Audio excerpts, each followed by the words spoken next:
കലോത്സവ വേദിയിൽ അങ്ങനെ മത്സരങ്ങൾ പുരോഗമിക്കുകയാണ്. അതിൻ്റെ ഇടവേളകൾ ഇല്ലാതെ എന്ന് പറയാം. നമ്മുടെ വേദിയിലേക്ക് ഇങ്ങനെ ഓരോ കലാപ്രതിഭകൾ ഇങ്ങനെ ഒഴുകി എത്തുകയാണ്. എനിക്കിപ്പോൾ സുജീഷുമുണ്ട്. സുജീഷ് നമ്മൾ കുറേ നേരമായി ഇങ്ങനെ നിന്ന് കുറേ അതിഥികളെ നമ്മുടെ സ്റ്റേജിൽ അതിഥികളെ ഇങ്ങനെ പ്രേക്ഷകർക്ക് പരിചയപ്പെടുത്തി. ഇപ്പോൾ 3 ജില്ലകളിൽ നിന്നുള്ള അതിഥികളാണ് ഇപ്പോൾ ഉള്ളത്. അപ്പോൾ ആദ്യം വന്ന ക്രമത്തിൽ നമുക്കൊന്ന് പരിചയപ്പെടാം. ആദ്യമായിട്ട് വന്നത് പാലക്കാട് നിന്ന് മാളവിക അല്ലേ? ഏത് ഐറ്റത്തിലാണ് പങ്കെടുത്ത് വിജയിച്ചത്?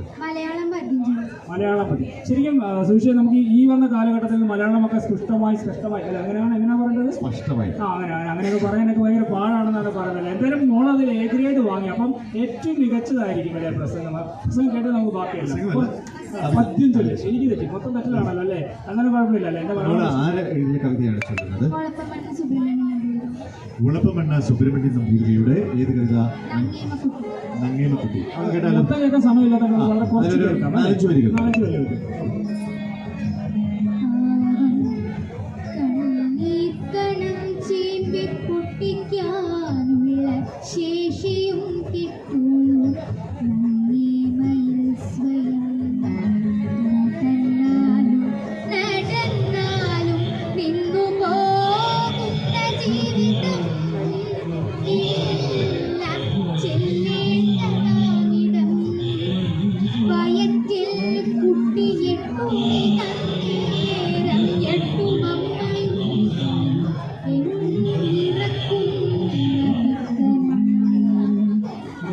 ശരിക്കും ഈ അക്ഷരങ്ങളെ ഭാവനാസമ്പന്നമായി ഭാഷയെ ഏറ്റവും ഉത്തേജിപ്പിക്കുന്നതാണ് കവിതയുടെ ഏറ്റവും വലിയ അല്ലെ?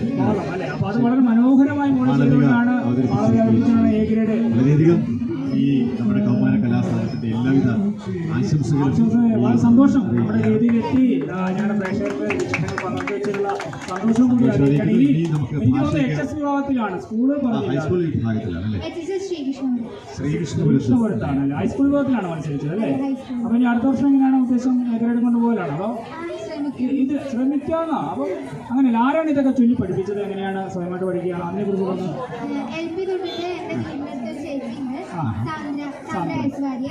ഈ സാന്ദ്രേസ് വാര്യരും പഴയ കലാകാരന്മാരായിരുന്നു.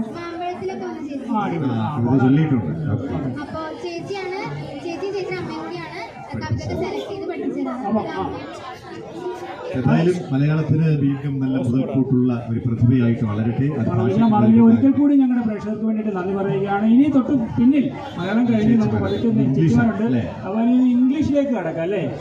ഓക്കെ. അപ്പോൾ